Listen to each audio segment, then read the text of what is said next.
167 জনের accreditation card cancel করা হয়েছিল।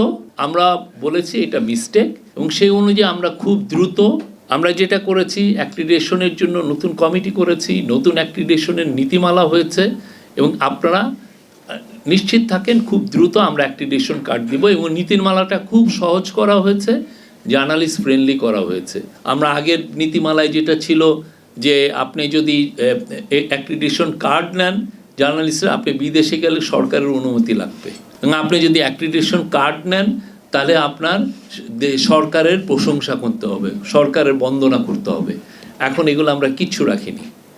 আপনারা খুব শীঘ্রই আমি বলবো যে অ্যাক্রিডিটেশন আবার দেওয়া শুরু হবে, এবং যারা যারা জার্নালিস্ট তারাই পাবেন। আগের যেটা অ্যাক্রিডিটেশনের সবচেয়ে বড় সমস্যা যেটা ছিল সেটা হচ্ছে যে এটা নিয়ে ছাত্রলীগের ছেলেরা কাজ করতেন।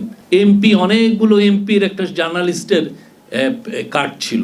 আওয়ামী লীগের লিডার, ডিস্ট্রিক্ট লেভেলের লিডার জার্নালিস্টের কার্ড নিতেন, কেননা সেই ক্ষেত্রে ওই কার্ড নিয়ে সচিবালয়ে ঢোকাটা তাদের জন্য ইজি। কোনো কন্ট্যাক্ট পাওয়ার জন্য লগ ইন করেন, জার্নালিস্টের কার্ডটা তাকে ইজি অ্যাক্সেস দিত। যারা ওয়ার্কিং জার্নালিস্ট এবং যাদের সত্যিকার অর্থে সচিবালয়ে যেতে হয় তারাই যেন কার্ডগুলো পান। দেশ জুড়ে তোলপা ওয়ালটন ফ্রিজ কিনে আপনিও হয়ে যেতে পারেন মিলেনিয়ার।